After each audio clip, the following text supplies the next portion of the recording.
과연 정수기 물은 마셔도 괜찮은 것일까? 제작진은 독일 본대학 위생실험실에 검사를 의뢰하기로 했다.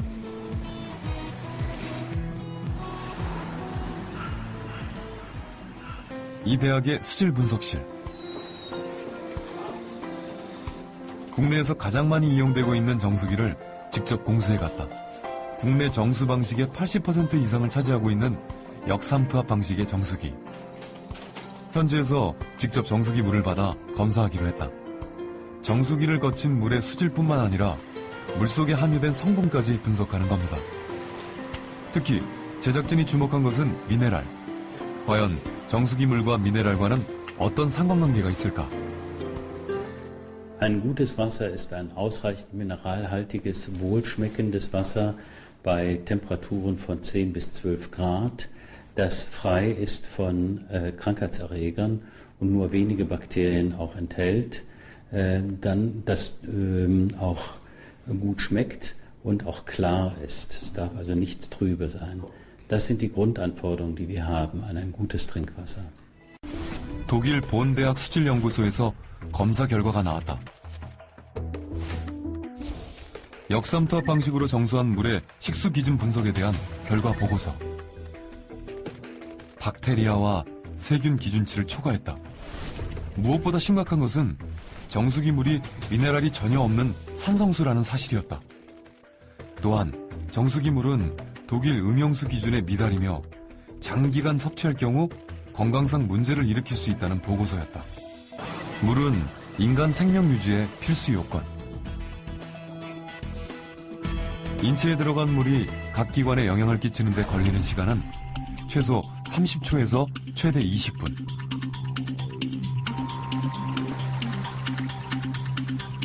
이때 가장 중요한 역할을 하는 것은 미네랄. 물속에 녹아있던 각종 미네랄이 혈관을 타고 흘러 인체 각 기관이 제대로 작동할 수 있도록 하는 것이다.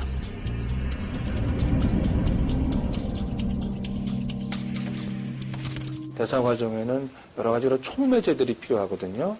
여러 가지 효소가 작동되기 위해서 필요한 여러 가지 그런 촉매제가 필요한데 촉매제에 상당히 많은 미네랄들이 관여하고 있습니다. 그렇다면 정수기 물과 미네랄은 어떤 관계가 있을까? 우리가 물을 마시면서 우리 건강에 어떤 영향을 받는지에 대해서 좀 더 알아보려고 합니다. 나는 정수기 물을 주로 마신다 하는 사람 손 들어보세요. 도시의 한 초등학교 6학년 교실. 31명 중 68%인 21명의 아이들이 정수기 물을 마시고 있었다. 이들은 가정에서뿐만 아니라 학교에서도 정수기 물을 먹고 있었다. 이들에게는 정수기 물로 조리된 음식이 제공되고 있었다.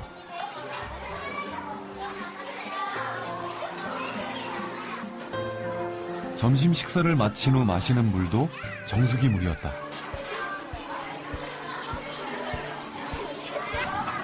정수기 물을 주로 마시는 도시학교 아이들.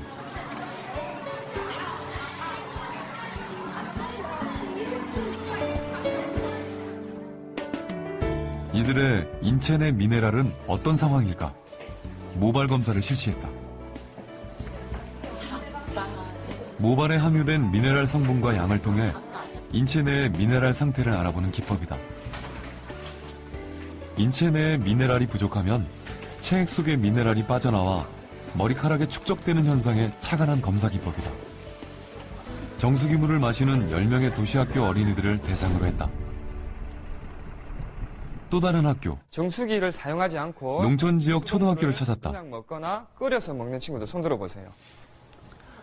20명 중 90%인 18명이 수돗물을 마시고 있었다. 이들이 마시는 물은 산속 계곡물을 상수원으로 하는 수돗물. 학교 급식 조리에도 역시 수돗물을 이용하고 있었다. 수돗물을 이용해서 만든 음식을 먹고 역시 수돗물을 마시는 농촌 지역 어린이들. 이들의 인체 내 미네랄은 어떤 상태일까?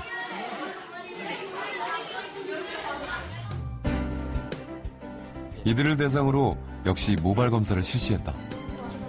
검사 대상자 숫자와 방법은 도시학교 어린이들과 동일한 방식이었다.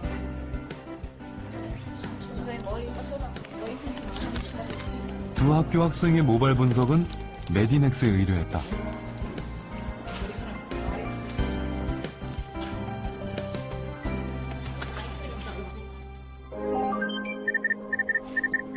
결과는 놀라웠다. 도시 초등학생의 경우 10명 중 6명이 칼슘 부족 현상을 보였다. 반면 농촌 지역 학생들은 1명을 제외한 나머지 9명은 정상치였다. 마그네슘 부족 현상도 확인됐다. 도시 학생의 경우 7명, 농촌 학생은 5명이 마그네슘 부족 현상을 보였다. 왜 이런 결과가 나왔을까? 역삼투압 방식의 그 물을 먹다 보면은 미네랄 이온이 전혀 없기 때문에 칼슘이 부족하게 되고, 그 칼슘을 부족을 막아주기 위해서 조직 속에 있는 칼슘이 빼서 혈액 속으로 들어가게 되고, 그 많아진 혈액 속에 있는 칼슘이 모발에 반영되고 있기 때문에 우리 몸은 산성화됐다라고 볼 수 있는 것입니다. 그래서 이 미네랄의 중요성이 칼슘, 마그네슘, 특히 자라나는 어린애들한테 아연 이런 부분은 성장 발달에 아주 중요한 원소이기 때문에 그 자체를 검사하는 것만으로도 중요한 의미를 가질 수 있다라고 말씀드릴 수 있겠습니다. 정수기 물을 주로 마시는 도시 학생들의 미네랄 부족 현상. 이들이 마시는 정수기 물 자체에 미네랄이 부족한 것으로 추정됐다. 미네랄은 아동뿐만 아니라 태아에게도 결정적인 영향을 끼친다. 뱃속의 태아는 모체에 의해 모든 것이 결정된다. 모체의 양수 속에서 10달을 자라는 태아. 이때 태아의 성장에 필요한 모든 영양소는 모체와 연결된 탯줄로 공급받는다. 영양소는 물론 생명에 필요한 각종 미네랄 역시 탯줄로 공급받는다. 따라서 산모가 마시는 물이 태아에게 결정적인 영향을 끼치는 것이다. I would definitely not recommend that because there are studies that people drinking low mineral water have effects on their children. So they shouldn't do it. The minerals will be washed out. 출산이 임박한 임산부. 긴장 속에서 새 생명의 탄생을 기다리고 있다. 이 산모는 어떤 물을 마셨을까? 양수가 많이 부족하다 해서 그때부터 1.5리터짜리 물을 한 2병씩 정도 먹었어요. 집에 정수기가 있나요? 예, 있습니다. 정수기 물도 많이 받아 드셨겠네요. 예. 신생아실로 옮겨진 아이들. 이들에게는 위생적으로 잘 처리된 우유가 공급된다. 그런데 이 우유를 탄 물이 대부분 정수기 물, 즉 각종 미네랄이 거의 없는 물인 것이다.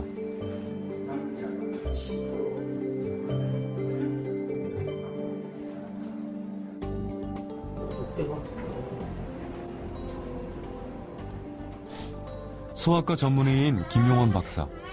그가 어린이 환자 보호자들에게 특별히 주목하고 강조하는 것이 있다. 바로 미네랄이다. 그런 어떤 역삼투 방식의 정수기 물을 계속 먹으면 필요한 미네랄이 좀 결핍되는 수가 있어요. 특히 태아와 유아에게는 물이 중요하다. 태아는 인체의 95% 이상, 성인은 70%, 그리고 노인은 약 60%가 수분으로 이루어져 있다. 우리 몸은 20-30%의 세포가 70-80%의 물 속에 떠 있다고 생각하면 되죠. 이 물이 특히 또 일정량의 미네랄이 굉장히 결핍되어 있다면 우리 신체 어떤 것보다도, 어떤 약을 먹는 것보다도, 어떤 음식을 먹는 것보다도 가장 중요한 그 요소가 될 수 있죠.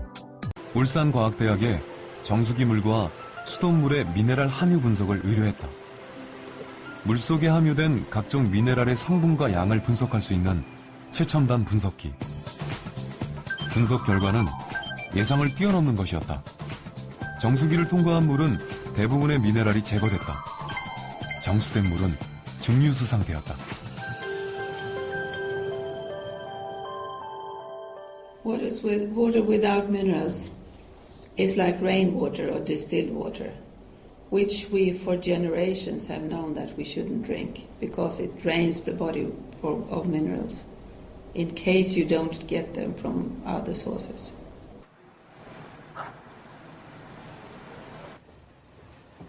미네랄이 없는 정수기 물은 생명체에 어떤 영향을 끼치는 것일까?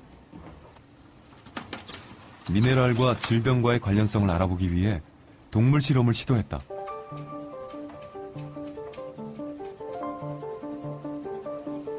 실험 대상 질병은 대표적인 현대 성인병인 당뇨. 실험용 쥐에 당뇨를 유발시켰다.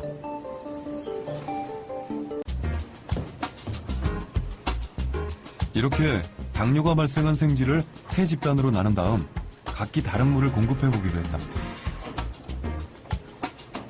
한 집단엔 정수기 물, 다른 집단엔 당뇨에 효과가 있다는 크롬이 함유된 물, 그리고 나머지 집단엔 미네랄이 풍부한 심층수를 공급했다.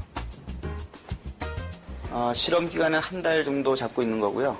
그 다음에 일주일 간격으로 이 혈당을 측정하게 됩니다. 그러면 한 4번 정도 측정을 하면 과연 우리가 투여한 이 물질이 혈당 강화 효과가 있는지를 어느 정도 예측을 하게 됩니다. 마시게 하는 물만 다를 뿐 실험 대상 쥐에게는 똑같은 먹이가 공급됐다. 4주 후 어떤 변화가 있었을까?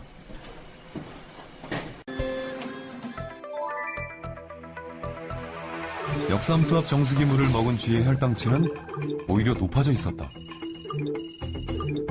반면 크롬이 함유된 물과 미네랄이 풍부한 물을 먹은 쥐의 혈당치는 떨어져 있었다. 차이의 원인은 미네랄이었다. 그 미네랄이 그런 췌장이라든가 그런 우리 세포 그리고 여러 가지 효소에 영향을 미치기 때문에 그 당 대사 그리고 그 인슐린의 그 저항성 이런 부분에 긍정적인 영향을 미치기 때문에 그 혈당 저하가 나타나게 됩니다. 미네랄이 부족한 물을 오랫동안 마실 경우 어떤 현상이 발생할까? 최근 이 병원엔 다양한 증상을 호소하는 환자가 늘고 있다. 까닭 모를 두통과 불면증 등으로 병원을 찾은 30대 이묘정 씨. 가정의학과 유병행 교수는 원인도 뚜렷하지 않은 이런 증상에 대해 미네랄과의 연관성에 주목하고 있다. 이묘정 씨의 모발을 채취, 미네랄 검사를 실시했다. 검사 결과는 예상대로였다. 이묘정 씨에게 심각한 미네랄 부족 현상이 발견된 것이다. 두통이나 불면증의 원인도 미네랄 부족인 것으로 판단됐다. 마그네슘이 상대적으로 칼슘에 비해서 많이 상당히 떨어져 있기 때문에 전신도 근육통이라든지 두통이라든지 이런 통증들 관련된 증상들이 많이 나타날 수가 있고, 담백하고 좀 아까 얘기하는 골고루 색깔이 무지개 색깔이 있는 음식들을 천연적인 걸 섭취하는 게 제일 중요하고, 미네랄의 풍부한 맹물 먹는 게 훨씬 나을 수가 있죠. 물은 많이 먹어서 절대 해줄 게 없습니다.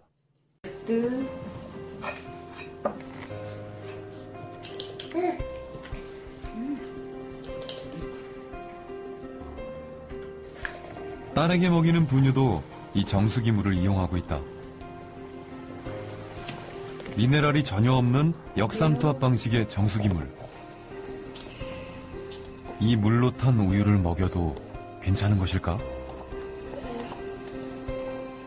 어른들인 경우에는 다른 반찬이라든지 다른 음식을 통해서 보충이 되지만은 특히 우유나 젖을 먹는 어린 영아들이나 그런 학동기 아이들에게 미네랄이 전혀 없는 물을 먹게 되면 여러 가지 칼슘이라든지 포타슘이라든지 또 아연, 또 철분 또는 이런 요오드 같은 우리 몸에 꼭 필요한 물질들이 상당히 결핍되기 쉽습니다. 그래서 신경 기능에 이상을 가진다든지 또는 성장에 지연 온다든지 또는 어떤 성격의 이상 같은 걸 초래할 수도 있습니다.